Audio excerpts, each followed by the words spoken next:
Hey guys, welcome back to Missing Out Mondays, where we tell you what we're into. Start your week off right. I'm Tauri J. I'm Lex Michael. And today we're going to do something a little different. Lex and I went to go see Us together. It's opening weekend. If you are unfamiliar with the movie, it is Jordan Peele directed, written, produced. It's a horror movie about doppelgangers. We'll be as spoiler-free as possible initially, and then we'll tell you when the spoiler wall drops. It's real hard to talk about this movie without getting into specifics. Yeah. And I would encourage anybody who can to go into this knowing as little as possible. I hadn't even seen a trailer before I saw the movie, and I'm actually quite pleased that I didn't. I went back and watched the trailers after you told me that, and I was like, oh, I think I'm glad I didn't remember most parts of it, because there are a couple things that I'm like, it's better if I don't know that. Because the first trailer went up right around Christmas, didn't it? I think so. Right, and once I had made it about a week and I realized I hadn't watched it yet, I went, let's see if I can make it to the theater without seeing anything else from this movie. Yeah. So we both liked it. I think we had discussed that a little bit afterwards. So general thoughts, general feelings. You guys know that I'm not a horror person. I'm a big, creepy, scary baby boy. And I managed to like it. I also am a big proponent of supporting Jordan Peele because he's great. Yes. Dude has proven in just 2 features that he's one of the best doing it. Yeah. So do you have any overarching thoughts about it? I think this thing's really good. Yeah. When we walked out of it and we talked briefly, because we figured that we would talk about it here, I said to you something to the effect of, I definitely liked it, but I feel like I need some time to sit and think about it, probably read what other people are saying about it, and try and put some thoughts together. We only saw it yesterday, so I feel like I'm still very much in the process of doing that. Yeah. But the more I examine the movie and the more I examine the different conversations people are having about the movie, the more and more and more impressed I become. And I was pretty impressed when I walked out, but now far more so. And one of my favorite things about this movie, and we really can't get any more specific than this without spoiling stuff, but there are a number of elements in this movie that are largely left up to interpretation, and it's so fascinating how so many people are interpreting different elements in totally different ways, and the movie supports them all equally. Yeah. And that's real hard to do. Like, David Lynch is one of the only guys I know that can do that consistently. Right. And if you're completely literal minded, that might bug you a little bit. And okay, you do you, that's fine. I am profoundly impressed when somebody can pull that off and especially still make it feel accessible the way that Jordan Peele managed to do here. Yeah, and I also I think the thing that struck me the most is how well it balanced the horror elements with overall humor. And if you've done extensive film study, you know that horror and humor or comedy kind of live in the same realm in that they both rely on the element of surprise. Yes. So the ability to kind of wrap those two things and balance those two tones is really well done. Yeah, very much so. Yeah. Would you say it's a funnier movie than Get Out? Because Get Out has some really hilarious moments, but if I recall, this movie may have actual more laugh character moments than that one does. I would say yes, because I think that the humor is integrated a lot more with the main plot, whereas I felt that the humor in Get Out was kind of separate in that it's very specific to the Lil Ray character. Yes. And maybe Chris or Daniel Kaluuya will do a thing here and there, but overall it was very much separate from the main plot. Yes. Whereas I feel like they will do in Us a moment that is specifically terrifying, shortly followed by something that is hilarious, something that is funny in a way that is natural to those characters. Yes, and it makes them feel so much more human. It makes them feel so much less like the stock characters that I think a lesser writer may have presented them as.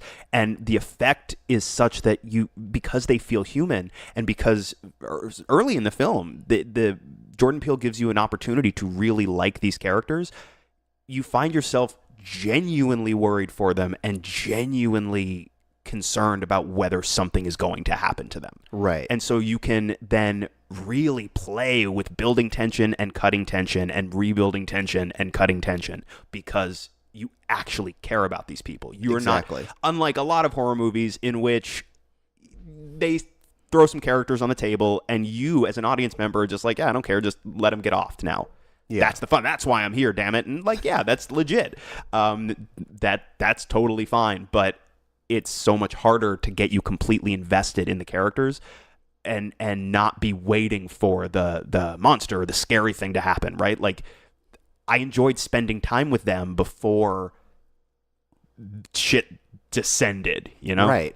And you get a lot of time with the family kind of building your rapport with them. Yep, that's how words work. You get to build your familiarity with them because it takes, I want to say, at least like 30 minutes before any of the horror elements start jumping in. You get little bits, you get little unsettling details, but It takes a while for things to kick into that gear. And so with that feeling, I entered the horror element not wanting any of my characters to go away. Like, I legitimately feared for their safety. Yes. Which is what which is, I guess, what you want in a flick that is specifically character driven. Yes. So I feel like now we should drop down the spoiler wall because I think we've reached a point where we can't say anything outside of the spoiler realm, or we can't not go into specifics. Yeah, again, very, very difficult movie to talk about without spoiling some elements. And as far as I'm concerned, I don't even necessarily mean only any kind of twists in the plot. I mean, this movie becomes something different than I think a lot of people expect it to be. Yeah. And there's no way to really talk about what the movie is without spoiling that, and that the experience is such that, like, no, go in fresh and let the movie surprise you and take you on that journey. Right. And so now I'm going to give you the usual countdown that I do, just in case you're driving and you're trying to reach for your phone to make it pause and you just can't hit that button. I don't want to say anything before you've been able to hit that button. So now I've stalled a good amount of time. And so I'm counting it down. 3, 2, 1. Can you believe that Jordan Peele pulled his dick out for 30 minutes of the movie? So crazy. And his dick was a sled the whole time. It was. And it it bifurcated like a rose. This is gross. You see the behind the scenes video and he's just got the little mocap dots on it. Okay, didn't happen. This is definitely offensive to somebody. Yeah, probably. Jordan Peele's like, that never happened. And then goes home and writes that movie. Right. He's like, yeah. It's like it's a sister thing to Teeth. Oh no. But so yes, I think when we immediately ended the movie, your first words were, it's a lot to unpack there. Yeah. And I would agree. Like, I feel like not even until this morning when I was able to just start like kind of reading other people's perspectives was I able to really start putting things together for myself, because there's a lot that happens in this movie. The way that the trailers sell it, you only really get the first, like, I want to say like the first 30 minutes. You get the family stuff, and then you get the introduction of the doppelgangers, but not much beyond that. But there's so much story after, because there are it's a grander scale story than you're led to believe. Very much so. It becomes almost less of a traditional horror movie than sort of an apocalyptic supervillain story. Right. And I think that something I think initially I kind of was like shying away from, but the more that I think about it, I'm fine with, in that this movie isn't about answering like unnecessary questions. I left the theater with a lot of questions, but they're very dumb, nitpicky questions, like who did it, or like, So who did the it that we're referring to? Hopefully, if you're listening to this, you've seen the movie. The villains of the movie are called the Tethered, and they are exact physical copies of human beings. And it's alluded to that back in the day, whenever the day was in question, the government did some kind of experiments that would clone the physical form of people. They started doing it on rabbits, and I assume that's why all those rabbits are there. right. But they found that they couldn't replicate the soul, so they ended up creating these essentially shadow people that are the byproducts of other people. And over time, there became more of them and more of them and more of them, and they were abandoned, and they live in these underground tunnels. That already raises a bunch of unanswered questions, right? Because if this was a long time ago, like, yeah, one, who are these people? Two, why were they doing what they were doing? Three, where'd they go? Four, if this was generations ago, how is it that we're actually developing like the same, we're still making exact copies down there, like through breeding, I suppose, of people that are being born now? Right. I don't think any of that shit's important.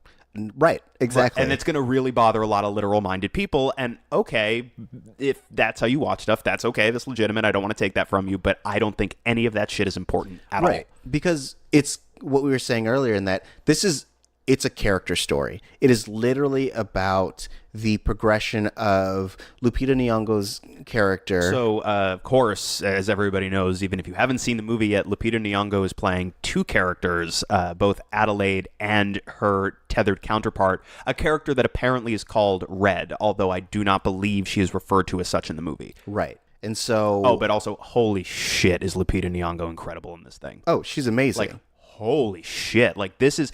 And, of course, like, the Academy does not recognize genre movies almost ever, but this is, to me, an Academy Award caliber performance. Yeah.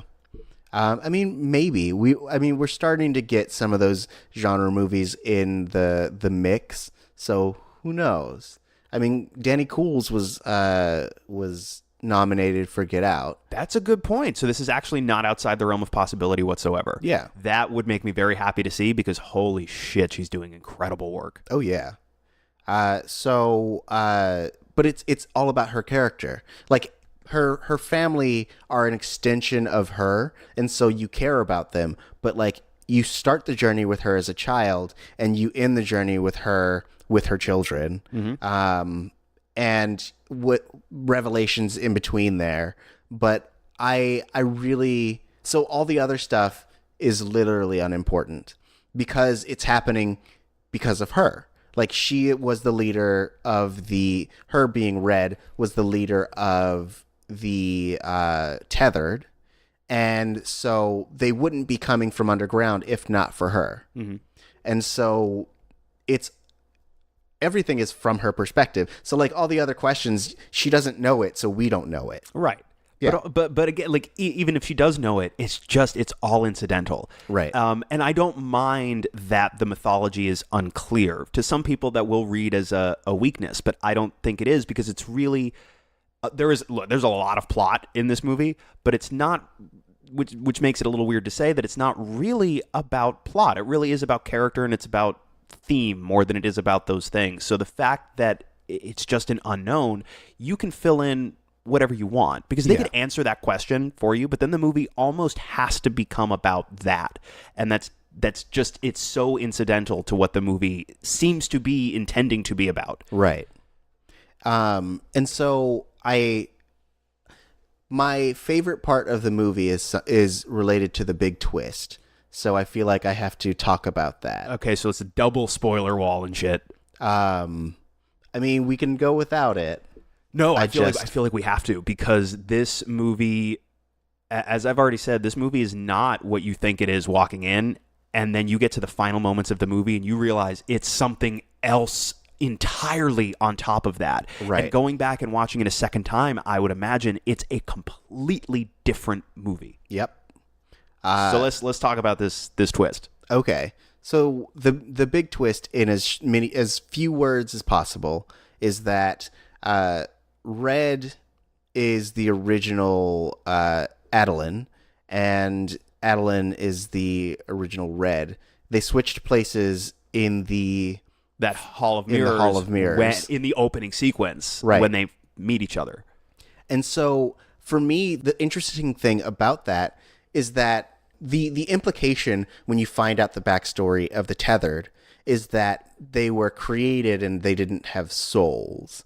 But you spend all this time with Adeline, and she is a fully fleshed character. Like, it took time. Like, you get the flashbacks of her not being able to speak as a kid, and then you see that, like, now she's not keen on holding long conversations, but she's able to do it, and she was able to raise these kids and have a loving relationship with Gabe, who is the character played by Winston Duke. Mm-hmm. So that kind of flips this whole concept of these people who were basically made to stand their ground, being soulless, means that if they were given the chance at any point, they could have been allowed to develop into fully fleshed human beings. Which starts to get at one of the thematic interpretations of the movie, which is, of course, the Tethered are an allegory for any group that's othered, or that are the have-nots as opposed to the haves. Right. And how in our society we tend to very much look down on people who are downtrodden. And a lot of people think to themselves, well, if they just worked as hard as I do, then they would have more. They'd have what I have, which of course is bullshit. It's just a fundamentally bullshit premise. Most people who have less because they are never given an opportunity to have more. A lot of people work way harder than the haves, and their hard work doesn't pay off because they're not fortunate enough to be in a position where it will, and that's not their fault. If given the same opportunity, like equality of opportunity, of course, does not equal quality of result. Frankly, nor should it. But given equality of opportunity, a lot of people may actually be able to, and not in the case of this movie specifically, it's like become a fully fledged human. But given the opportunity, maybe some of the have-nots really would excel just as fully, but they're not given the opportunity to do so. Right. And there's also this idea that people who are suppressed long enough may view the only option to be a violent revolution. So that gets to another interpretation of this movie that I'm really enjoying. I've seen a few people online talking about how they view this movie as extremely and pointedly political, and that the Tethered are allegories for specifically the Republican Party. Interesting. And it kind of gets at the heart of what you're talking about, that there are these people that have always been there, and they've felt outcast, and they felt abandoned, and they felt left behind, and at a certain point that turns into resentment, that turns into anger, and they've been organizing, and they've been sort of planning their emergence, and now they're given an opportunity to do so. Yeah. And they're super pissed off, and they want to, they need an outlet for that anger. And so they turn it on the people that they feel have oppressed them, shunned them, left them behind. That's an interesting interpretation. Also, there's a couple writers on Slash Film that did this excellent back and forth, and they were talking about that idea specifically, and then how they all wear these red jumpsuits. That's another thing that'll probably bug literal-minded people. Where did they get all these matching red jumpsuits? Again, I don't think that's really important, but red, obviously the color associated with that political party, but also the Hands Across America thing. Yeah. One of these writers pointed out that it was a big Reagan thing. That was a big Reagan thing, and also look at what happens at the end of the movie with all of these tethered holding hands and doing their own Hands Across America. They literally built a wall. They literally built a wall, and it will also do nothing.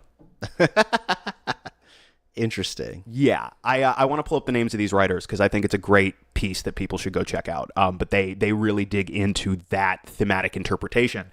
And one writer feels very strongly about that, and the other writer doesn't necessarily read that into the movie, but their interpretations are equally support. Like, you can read all of that into it, and the movie will sustain that interpretation. Right. I mean, it doesn't even necessarily have to be like the, let's say, Republican Party. Even, I know, like me talking about this is like people are going to get mad at us, but no, I mean, I didn't say it's mine. I didn't say it's mine. I'm not othering you guys, but it's something people are reading into the movie. And no, I'm more piggybacking off of the idea in that, like, even if your interpretation is like, let's say, the Republican Party, but it goes further than that, in that it is it is any situation that essentially becomes a revolution. Like, same thing that happened in France, where the monarchs were hoarding all the power and the wealth. Like, then it eventually became the platform for people to rise up and dethrone their other people. Like, there could, I mean, and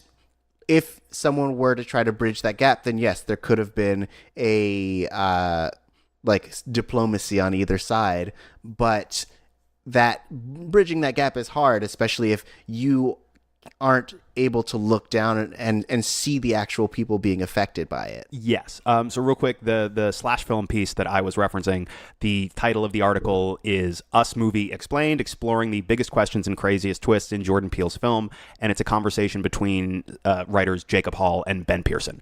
Okay. I recommend it a whole bunch because they dig deep into some of the stuff that we're talking about. Nice. Yeah, I'll have to check that out. And I'll link it in the description below if you want to be able to just click it while you're listening.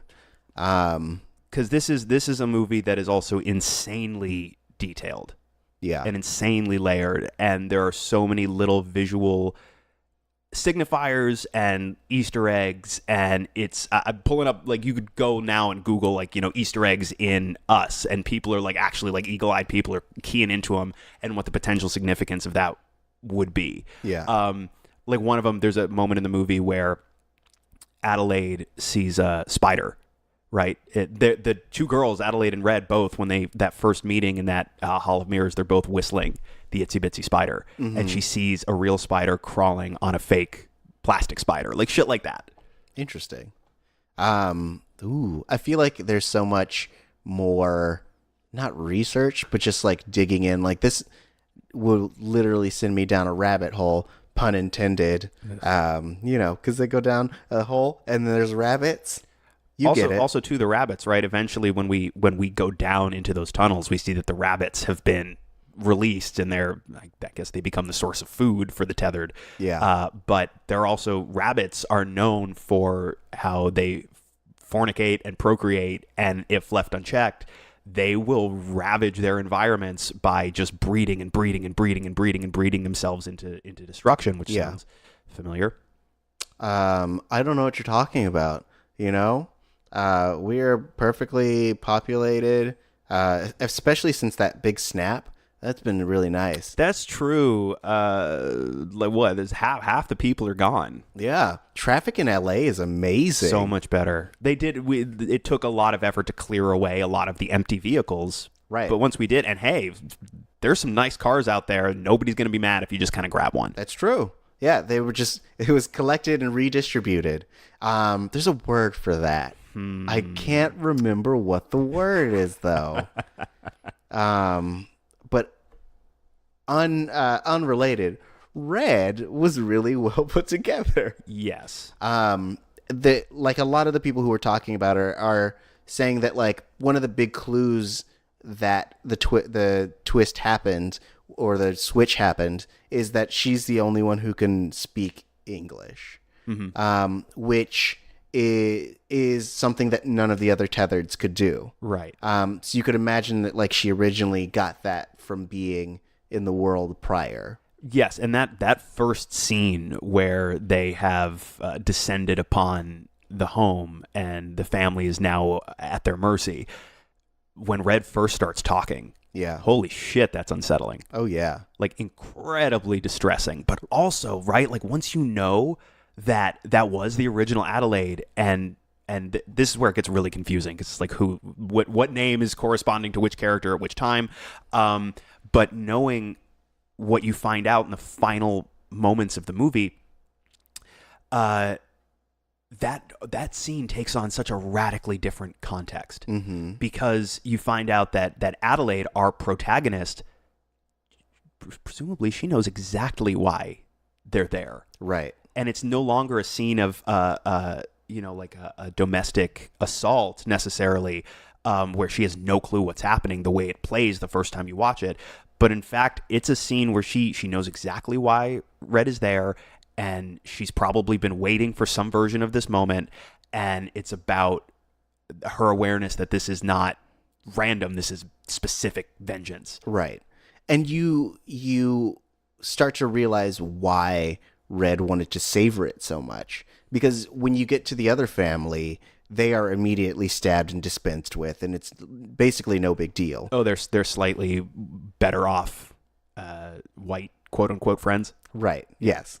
Who also, too, like, the disparity between the haves and the have-nots is a big through line in this movie. And even though Adelaide's family they're middle class, they're pretty okay. Like, they can take vacations, they have a beach house, they're doing all right. Yeah. But they have friends that have more than they do, and they aren't necessarily shy about reminding them. Not necessarily in a pointed way, but in subtle, almost like microaggression ways. Yeah. I will say that Josh, the husband of the white family... Tim Heidecker. Yeah, I really liked his doppelganger. Yeah. Because he's just silly.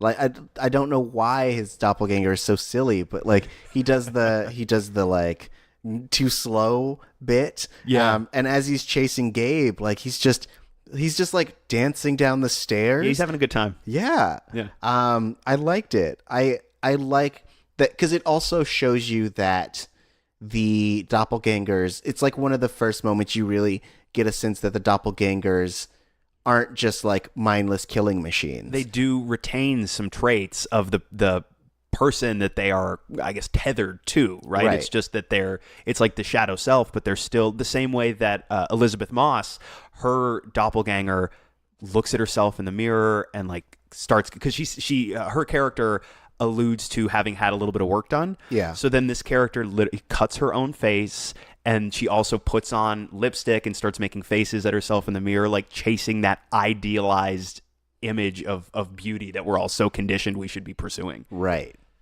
Oh yeah. I didn't even think about it. The Elizabeth Moss face cutting thing. I've been reading a lot about this movie the last 12 hours or so.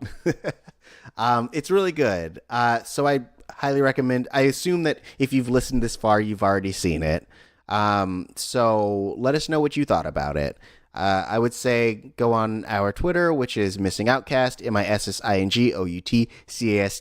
and give us your thoughts about Us, the movie, and let us know how, if you enjoyed it, how you felt about it, what you thought of the big twist. If you go see it a second time, let us know things that you caught on your second time around. Right, and like we're really only scratching the surface here. There is so much more to dig into where this movie's concerned. I do one thing. Did you at all see the twist coming? I wasn't sure. I thought it was a possibility, but I wasn't sure what the big twist was going to be. If especially once we got to the grander scale of it, like I thought that maybe in the initial family confrontation that like maybe there was going to be a switch, but I didn't know where it was going from the moment that we realized it was a nationwide thing. Right. And that moment was wild. Like when you see the other family's doppelgangers kill them, and then later when they're watching the news and you see this is a global thing, right, practically. Knowing that Jordan Peele is a Twilight Zone guy, so much so that he is now the Twilight Zone guy, right, I assumed there was going to be some kind of twist coming that would hinge on the two of them switching places. It's still the way they executed it still shocked me. Right. I was prepared for the what. I was not at all prepared for the how that they would execute it. And like it's still super fucking effective. Yeah.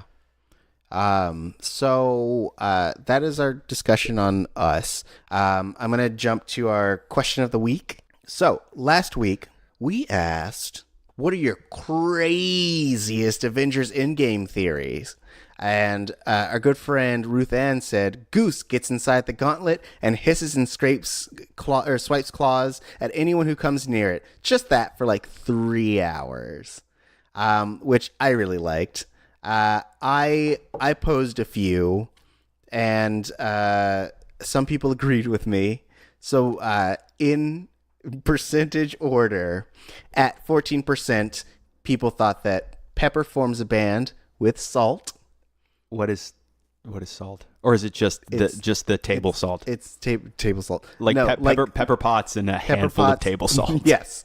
Or Salt from Salt and Pepper, Mama Dude. Ah, that makes more sense. 29% agreed that Rocket eats Thanos' face. I'd watch that. Yeah. He's probably real mad at that dude. All his friends are dead now. Probably. Well, Thor's alive. I feel like they're buds now. But a resounding number of people, at 57%, said the two captains kiss. Ooh. I don't know if I ship them. What? I don't know if I ship them. But you have to. I kind of like the idea that exists, I think, subtextually in Captain Marvel, that maybe she and Maria had a thing. Mm-hmm. I like that. I like that better than shipping her with Steve. Although, like, I do want both of them to end up with somebody who will respect them and treat them well. That's true. I think my current favorite theory about Avengers Endgame floating around online is that Ant-Man will crawl up Thanos' butt and expand. Ooh, I like that. I wish I could credit that to somebody accurately, but that's floating around, and that's one I quite like. That's a good one. Dean Eaton at Geekus Dean said that the true superpower was friendship the whole time. That is largely what these movies are about. That's true. So those were our sweet answers that we got on the question of the week, and we will be posting the next question of the week on our Twitter. So make sure to follow to get those. We'll retweet those whenever they come about. Lex, where can they find you? I am on Twitter and Instagram at the Lex Michael. Excellent. You can find me at Tauri J, TAURI, also on Twitter and Instagram. But most importantly, as I've said, you can find this podcast at Missing Outcast, MISSINGOUTCAST. That is on Twitter and Instagram. So interact, let us know your thoughts on things, and make sure to answer the questions, and we'll talk about it here on the show. That's it. Those are the things. We really hope you enjoyed us, and we hope you join us tomorrow. We will be talking about His Girl Friday, the 1940s movie directed by Howard Hawks, starring Cary Grant and Rosalind Russell. So it should be a really fun conversation. So we hope you tune in. Oh my gosh. I agree. Thank you. Lex, good input. Yeah. You're welcome. All right, guys, we'll see you tomorrow. Bye.